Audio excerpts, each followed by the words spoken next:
Dear student, welcome to your YouTube channel online study one. तो देखिए friend, आज फिर से आपके लिए हम एक नया वीडियो लेकर आए हैं। तो आज ये वीडियो आपका है कोई वैकेंसी को लेके, यानी कि जो वैकेंसी आपका निकला है अभी उसको लेके। तो ये कौन सा वैकेंसी है? देखिए, नवोदय विद्यालय का ये वैकेंसी है। नवोदय विद्यालय में वैकेंसी निकला है। जितने भी मेरे व्यूअर्स हैं उन लोग अगर इंटर पास है, मैट्रिक पास है, ग्रेजुएशन पास है, सारे स्टूडेंट इसको डाल सकते हैं। और ये जो वैकेंसी है ऑल ओवर इंडिया का वैकेंसी है, चाहे आप कोई भी स्टेट से हो आप इसको डाल सकते हैं, यानी कि आप इसमें अप्लाई कर सकते हैं। आप इसको अप्लाई करके और अपना एक अच्छा सा जॉब सुनिश्चित कर सकते हैं। तो अगर आप चाहते हैं इसको डालना या फिर इस जॉब को पाना, तो कैसे पाना है, क्या क्या नोटिफिकेशन में कहा गया है, क्या है क्वालिफिकेशन, कितना है एज क्राइटेरिया, और आपका एग्जाम पैटर्न क्या है, और इसमें फी कितना लगेगा आपका फॉर्म फिलअप करने में, और कब से स्टार्ट हो रहा फॉर्म फिलअप, कब तक है इसका लास्ट डेट फॉर्म फिलअप का, सारा कुछ आपको इस वीडियो में हम बताएंगे डिटेल से। तो जितने भी मेरे व्यूअर्स हैं, जितने भी मेरे सब्सक्राइबर हैं, सारे स्टूडेंट इस वीडियो को जरूर देखें। आपके लिए ये वीडियो हम लाए हैं स्पेशल, क्योंकि अगर आप बीएड कर रहे हैं तो देखिए एनबीएस और केबीएस में वैकेंसी आता है। तो आप कोई भी पोस्ट में अगर उसमें पहले से जॉब ले लेते हैं एनबीएस में, केबीएस में, उसके बाद अगर आपके पास अच्छा क्वालिफिकेशन रहता है तो आप बहुत जल्द वहाँ प्रमोशन भी पा सकते हैं और वहाँ पे जाके आप टीचर का भी नौकरी पा सकते हैं। तो इसीलिए अभी जो आपको मिल रहा है ये वैकेंसी, इसमें जो भी जॉब मिल रहा है आप उसको पहले ले लीजिए। उसके बाद वहाँ पे जाके आप अपना क्वालिफिकेशन शो कीजिएगा, तो वहाँ पे आपको प्रमोशन जल्दी हो जाएगा। तो इसीलिए आपके लिए ये वीडियो हम लाए हैं, ताकि आप इसको देख के और समझ सके कौन सा पोस्ट है, क्या है क्वालिफिकेशन, सारा कुछ इसमें आपको एक एक करके डिटेल से बताएंगे। तो ये जो देखिए नवोदय विद्यालय, ये केंद्रीय विद्यालय है, यानी कि ये आपका सेंट्रल गवर्नमेंट का है। इसमें आप कोई भी स्टेट से हो, कोई भी जिला से हो, कहीं से भी आप हो, चाहे भारत के निवासी हैं आप, तो आप डाल सकते हैं। चाहे आप कोई भी स्टेट से हो, सारे स्टेट के लिए ये जॉब निकला हुआ है, तो आप इसको डाल सकते हैं। चाहे बंगाल से हो, झारखंड से हो, बिहार से हो, यूपी से हो, कोई भी स्टेट से आप हैं तो आप इसको अप्लाई कर सकते हैं। सभी स्टूडेंट के लिए ये है, ऑल ओवर इंडिया के लिए। इसीलिए हम आपके लिए ये वीडियो लेके आए हैं। तो चलिए अभी एक एक करके नोटिफिकेशन में आपको दिखाएंगे क्या है क्वालिफिकेशन, कब से स्टार्टिंग हो रहा है, डेट इसका ऑनलाइन करने का, और कितना फी लग रहा है, कौन कौन सा पोस्ट है, कौन कौन सा पोस्ट के लिए क्या क्या क्वालिफिकेशन मांगा है, सारा डिटेल से देखेंगे अभी हम। तो आइए शुरू करते हैं आज का वीडियो को और देखते हैं। तो चलिए शुरू करते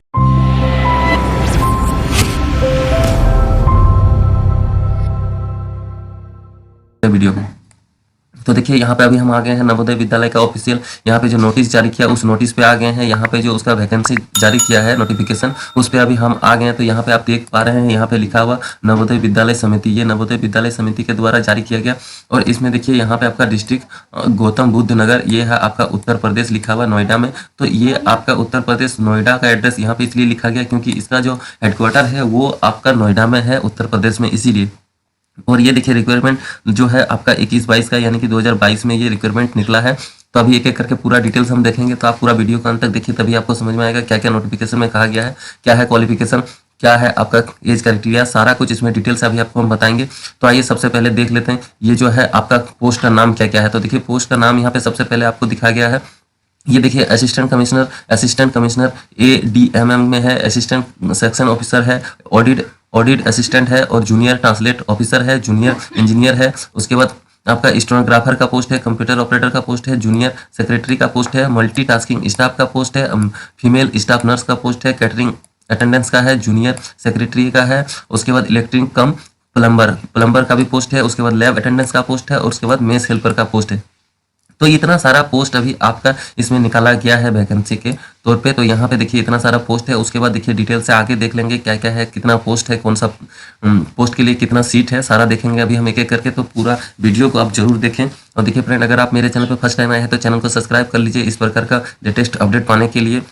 तो देखिए यहाँ पे देखिए अभी आपको सबसे पहले आपको दिखा रहा है, यहाँ पे देख पा रहे हैं आप, ये है आपका असिस्टेंट कमिश्नर का ग्रुप A का पोस्ट है। ये थोड़ा हाई लेवल का पोस्ट है, तो ये हाई लेवल का पोस्ट आप चाहे तो डाल सकते हैं, नहीं तो आप नहीं डाल सकते हैं। इसमें आपका देखिए क्या क्या मांगा गया टोटल अभी हम आपको दिखाएंगे।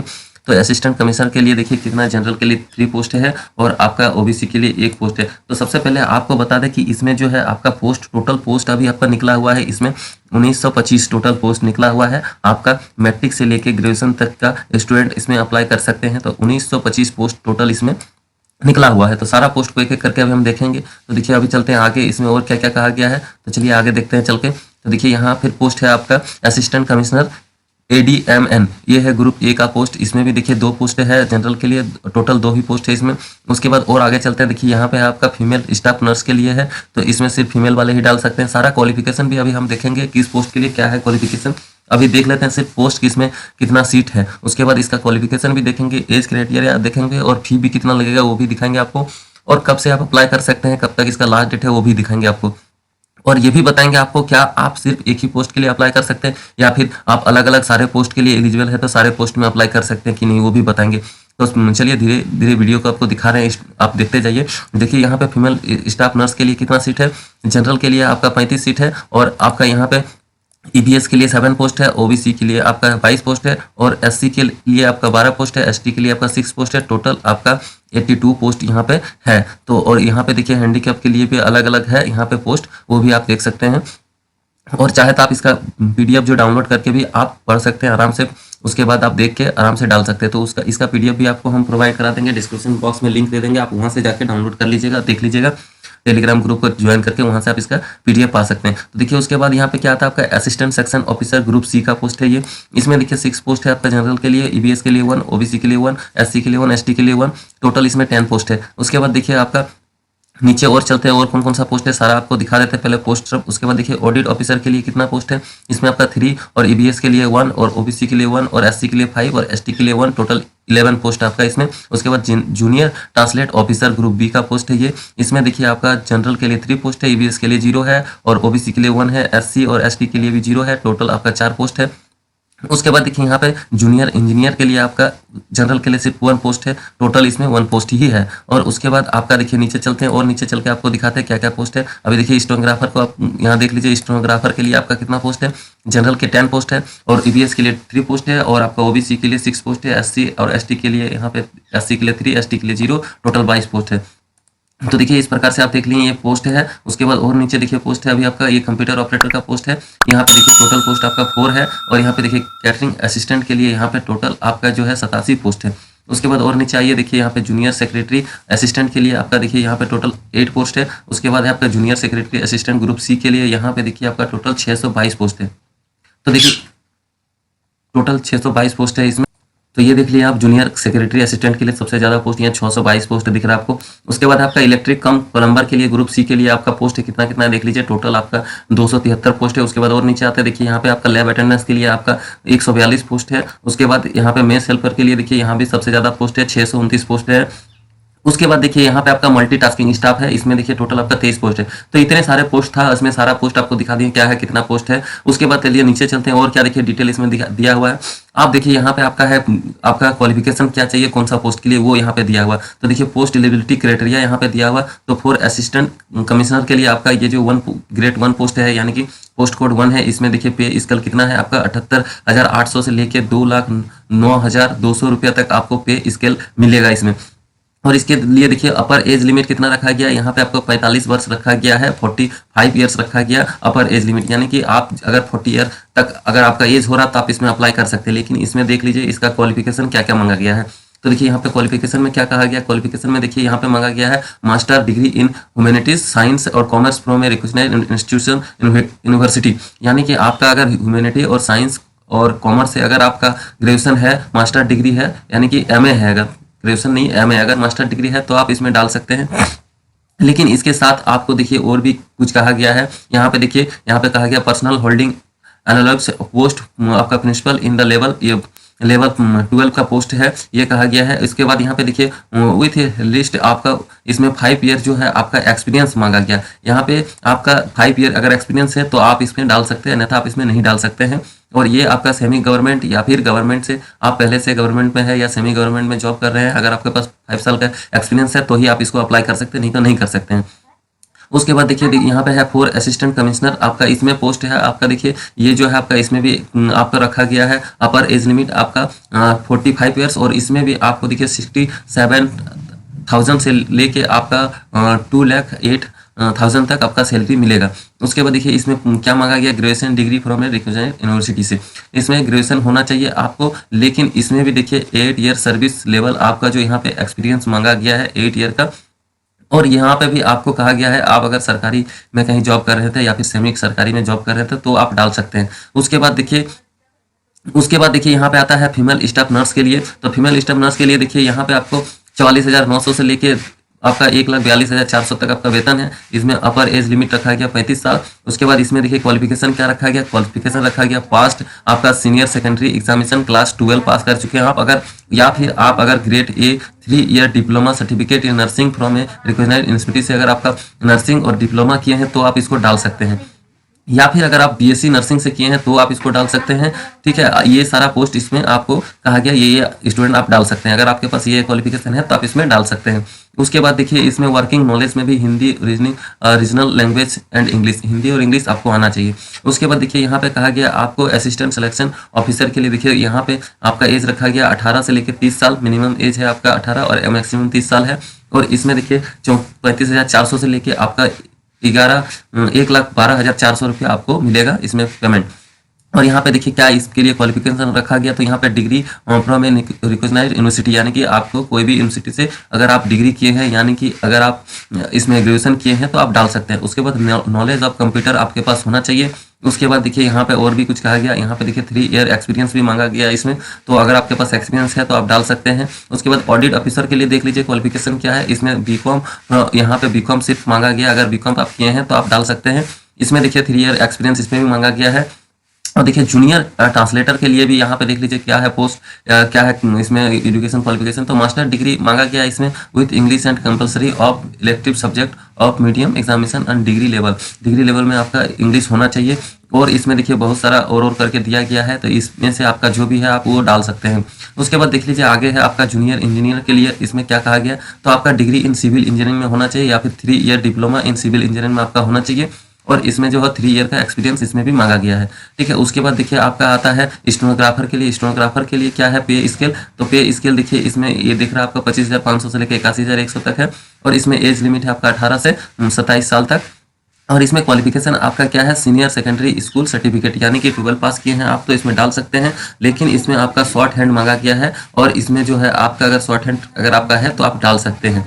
और उसके बाद देखिए कंप्यूटर ऑपरेटर है, कंप्यूटर ऑपरेटर का पोस्ट में आपको इसमें क्या मांगा गया, क्वालिफिकेशन देखिए इसमें भी एज है आपका 18 से 30 साल है। और क्वालिफिकेशन आपको डिग्री मांगा गया है, किसी भी यूनिवर्सिटी से अगर आप ग्रेजुएशन किए हैं तो डाल सकते हैं। और इसमें देखिए आपको इसमें जो है कोई आपका एक्सपीरियंस नहीं मांगा गया है, ठीक है, तो आप इसमें डाल सकते हैं। उसके बाद देखिए यहाँ पे आपको कहा गया कि कंप्यूटर आपका 1 साल का कंप्यूटर का डिप्लोमा होना चाहिए, कोई भी यूनिवर्सिटी से या फिर कोई भी स्टेट गवर्नमेंट से या फिर ऑथराइज यूनिवर्सिटी से। ठीक है, तो ये 1 साल का अगर आपके पास कंप्यूटर ऑपरेटर का सर्टिफिकेट है तो आप इसमें डाल सकते हैं। उसके बाद देखिए यहाँ पे आपका कैटरिंग असिस्टेंट के लिए ये है आपका 35 साल तक एज डाल सकते हैं। उसके बाद क्वालिफिकेशन क्या है, सेकेंडरी स्कूल यानी कि 12 आपका सेकेंडरी स्कूल यानी कि 10th सिर्फ होना चाहिए, या फिर आपको पास 3 ईयर डिप्लोमा कैटरिंग में होना चाहिए, या फिर आपके पास सेकेंडरी हाई स्कूल में सीबीएसई बोर्ड से होटल मैनेजमेंट किए हैं तो आप डाल सकते हैं। ये सारे यहाँ पे आपका क्वालिफिकेशन का क्राइटेरिया रखा गया है, तो देख लीजिए। उसके बाद आपका आता है जूनियर सेक्रेटरी असिस्टेंट के लिए, यहाँ पे देखिए इसका 27 साल तक अपर एज रखा गया। इसमें आपका सीनियर सेकेंडरी सर्टिफिकेट आपका 12th का होना चाहिए, ये भी आपका मिनिमम आपका इसमें जो है आपका टाइपिंग मांगा गया, हिंदी इंग्लिश का टाइपिंग अगर आपके पास है तो डाल सकते हैं। और उसके बाद इसमें देखिए सीबीएसई स्टेट बोर्ड से अगर आप सेकेंडरी पास किए हैं तो भी आप डाल सकते हैं, लेकिन आपका इसमें वोकेशनल सब्जेक्ट जो है वो होना चाहिए मैनेजमेंट का। ठीक है, उसके बाद देखिए यहाँ पे आपका है जूनियर सेक्रेटरी असिस्टेंट के लिए है आपका, इसमें देखिए 18 से 27 साल तक एज होना चाहिए। और इसमें आपका क्या मांगा गया, सीनियर सेकेंडरी एग्जामिनेशन आप पास होना चाहिए। उसके बाद recognised board of processing minimum speed of, इसमें आपका हिंदी में और इंग्लिश में टाइपिंग इतना पर मिनट मांगा गया है, ये आपका होना चाहिए। उसके बाद या फिर आपके पास अगर पास 12 level senior secondary from CBSE state board with secretarial practice and office management and vocational subject, अगर इससे अगर आप 12 किए हैं तो भी आप डाल सकते हैं। उसके बाद देखिए यहाँ पे और क्या पोस्ट है, और पोस्ट है यहाँ आपका इलेक्ट्रीशियन कम प्लम्बर के लिए पोस्ट है, इसमें भी आप डाल सकते हैं। इसमें आपका जो है इसमें 18 से 40 साल एज रखा गया है, ये 12th पास के लिए है, सॉरी 10th पास के लिए है। लेकिन इसमें आईटीआई अगर आपका है, अगर आईटीआई किए हैं आप तो ही डाल सकते हैं, लेकिन इसमें अगर आप 2 साल का एक्सपीरियंस है तो ही डाल सकते हैं, अन्यथा आप नहीं डाल सकते। ठीक है, तो उसके बाद देखिए फिर लैब अटेंडेंस है। लैब अटेंडेंस में सिर्फ इसमें आपको मांगा गया है 12th पास होना चाहिए या फिर आपको डिप्लोमा इन लेबोरेटरी टेक्निक में होना चाहिए, दोनों में से कुछ भी है तो आप इसमें डाल सकते हैं। या फिर आप 12th किए हैं सिर्फ साइंस स्ट्रीम से 12th किए, चाहे आपका बायोलॉजी से किया है, बायो साइंस से, ये मैथ साइंस से, आप इसको डाल सकते हैं। ये आपका जो मैट्रिक किए हैं वो लोग इसको आराम से डाल सकते हैं, इंटर वाले स्टूडेंट इसको आराम से डाल सकते हैं। उसके बाद देखिए मैथ हेल्पर जो है, मैथ हेल्पर के लिए क्या है, मैट्रिकुलेशन पास रखा गया है, या फिर इसमें आपको और क्या कहा गया है देख लीजिए। यहाँ पे आपका 10 year experience of working in government residential organisation school में, अगर आपका 10 साल का एक्सपीरियंस है तो भी आप इसको डाल सकते हैं। ठीक है, मैथ्स हेल्पर के लिए आपका सिर्फ 10 पास रखा गया है वो इसमें क्वालिफिकेशन, तो आप इसको भी डाल सकते हैं। 18 से 30 साल इसमें एज रखा गया है, जितने भी स्टूडेंट है इसमें मैट्रिक पास वाले डाल सकते हैं। उसके बाद देखिए यहाँ पे फिर और एक मल्टीटास्किंग स्टाफ, इसमें 18 से 30 साल इसमें भी एज रखा गया है, लेकिन इसमें भी देखिए आपका सिर्फ 10th क्लास स्टूडेंट जो पास कर चुके हैं वो डाल सकते हैं। इसमें आपका सिर्फ 10th वाले स्टूडेंट को रखा गया, कोई एक्सपीरियंस नहीं मांगा गया, कुछ नहीं मांगा गया। तो देखिए इसमें आपका जितने भी मैट्रिक किए हुए स्टूडेंट हैं, इंटर किए स्टूडेंट है, वो लोग के लिए मल्टीटास्किंग स्टाफ, मेस हेल्पर, उसके बाद आपका ये आता है मेस हेल्पर और लैब अटेंडेंस, ये 3 पोस्ट है आप लोग के लिए। आप लोग इसको अवश्य डालिए क्योंकि आप लोग के लिए ये सुनहरा मौका है नौकरी पाने के लिए। उसके बाद देखिए एज रिलैक्सेशन में आप देख लीजिए, अगर आपका मिनिमम एज जो दिया गया था वहाँ मैक्सिमम एज दिया गया था, तो मैक्सिमम एज जिसका 30 साल दिया गया है, 30 साल अगर ओबीसी का दिया गया है तो ओबीसी में आपको 3 साल का छूट मिलेगा, और अगर एसटी एससी से आप आते हैं तो एसटी एससी के लिए 5 साल का छूट मिलेगा। उसके बाद यहाँ पे सारा एज क्राइटेरिया देख लिया आप। उसके बाद देखिए नीचे आते हैं, नीचे देखिए और क्या क्या है आपका, इसको लास्ट डेट कब है ऑनलाइन करने का, कैसे अप्लाई करना है, इसका जो है सिलेक्शन मोड क्या है वो भी देख लेते हैं। तो मोड ऑफ सिलेक्शन देख लीजिए, यहाँ पे जो अलग अलग पोस्ट है सबके लिए अलग अलग एग्जाम होगा। यानी कि देख लीजिए यहाँ पे अगर आप मैथ्स हेल्पर के लिए डालते हैं तो आपको सिर्फ CBT 1 देना है, यानी कि कंप्यूटर बेस्ड एग्जाम देना है, और उसके बाद आपको जो है स्किल टेस्ट भी लिया जाएगा, और ओनली CBT 1 देना है। कौन कौन सा पोस्ट के लिए वो भी देखिए यहाँ पे मेंशन किया गया है, उसके लिए यहाँ पे सारा कुछ मेंशन है, तो वो भी आप देख सकते हैं। देखिए मेंस हेल्पर है आपका, उसके बाद आपका है ये जितने भी पोस्ट है जैसे MTS हो गया, ये सब के लिए आपको सिर्फ CBT 1 ही देना है, आपको डबल एग्जाम नहीं देना है उसमें। और देखिए ये जो एग्जाम सेंटर है आप अपना स्टेट में ही अपना एग्जाम सेंटर चूज कर सकते हैं। देखिए एग्जाम सेंटर का लिस्ट यहाँ पे दिया हुआ है, तो आप यहाँ से एग्जाम सेंटर देख लीजिए, कोई भी स्टेट से आप है तो आपका जो सामने नजदीकी जो एग्जाम सेंटर है आप वहाँ से अप्लाई कर सकते हैं। उसके बाद चलिए नीचे देखते हैं और क्या है, तो नीचे लेके आते हैं। यहाँ पे देखिए आपको यहाँ पे आपका जो है सबका एग्जाम का जो है आपका डिटेल दिया गया, क्या क्या क्या एग्जाम में पूछेगा एग्जाम कैसा होगा आपका। तो असिस्टेंट कमिश्नर के लिए देखिए एग्जाम जो होगा उसमें रीजनिंग पूछा जाएगा 10 नंबर का, लैंग्वेज टेस्ट होगा आपका 20 नंबर का हिंदी इंग्लिश का, और यहाँ पे आपका जो है एकेडमिक रेसिडेंशियल एक्सेप्टेड, इससे क्वेश्चन पूछा जाएगा आपका 50 नंबर का। और ये टाइम जो दिया जाएगा आपका 3 घंटा टाइम दिया जाएगा। और देखिए इसमें और आपका नीचे और भी है, इसमें और 50 नंबर का एग्जाम पूछा जाएगा। उसके बाद देखिए स्टेज 2 भी इसका होगा, इसमें इंटरव्यू लिया जाएगा। उसके बाद आते हैं देखिए सबसे लो पोस्ट आपको दिखा देते हैं, जो आप लोग सारे स्टूडेंट डाल सकते हैं उसको हम दिखा देते हैं। इसके बाद बाकी आप PDF को डाउनलोड करके आप आराम से पढ़ लीजिएगा और देख लीजिएगा कौन कौन सा पोस्ट आपके लिए एलिजिबल है, और आप जो है इसमें सारे पोस्ट के लिए अलग अलग आवेदन कर सकते हैं, और अलग अलग आवेदन कीजिएगा तो अलग अलग आपको एग्जाम फी भी देना होगा, और एग्जाम फी भी अभी आपको दिखा देंगे हम, वो भी आप देख लीजिएगा। तो अभी आपको दिखा देते हैं, आप जो जो मैट्रिक और इंटर लेवल का पोस्ट है उसको आपको अभी हम दिखा देते हैं। तो देखिए सबसे नीचे आते हैं, ये देखिए मल्टीटास्किंग स्टाफ जो है इसमें सिर्फ मैट्रिक मांगा गया है, और इसमें देखिए आपका जो लैंग्वेज टेस्ट होगा हिंदी और इंग्लिश का, इसमें 40 नंबर पूछा जाएगा, 20-20 क्वेश्चन रहेगा इंग्लिश और हिंदी से। उसके बाद आपका जनरल अवेयरनेस और करंट अफेयर से 20 नंबर पूछा जाएगा। उसके बाद बेसिक नॉलेज ऑफ कंप्यूटर से 40 नंबर पूछा जाएगा। टोटल आपका 100 नंबर का एग्जाम होगा, और इसमें 2 घंटा आपको टाइम मिलेगा। और इसमें आप एक चीज़ और जान लीजिए फ्रेंड, इसमें आपका जो नेगेटिव मार्किंग है 1/4 आपका नेगेटिव मार्किंग है, यानी कि एक क्वेश्चन गलत, 4 क्वेश्चन गलत कीजिएगा आप तो 1 नंबर आपका काटा जाएगा।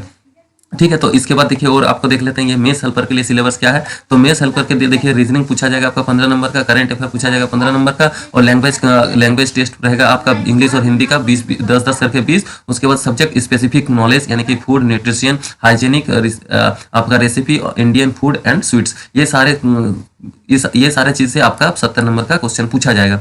तो ये सब आपका पूछा जाएगा ये मेंस हेल्पर के लिए। इसमें फिर देखिए स्टेज 2 होगा, यानी कि स्किल टेस्ट भी इसमें आपका होगा, जिसमें आपको जिस रिलेटेड आप डाल रहे हैं मेंस हेल्पर के लिए वहाँ पे आपका प्रैक्टिकम भी किया जाएगा, यानी कि आपका सेकंड स्टेज भी होगा उसमें। उसके बाद देखिए लैब अटेंडेंस के लिए क्या है आपका एग्जाम पैटर्न। तो रीजनिंग 15 रहेगा आपका, और जनरल अवेयरनेस से 15 नंबर पूछा जाएगा।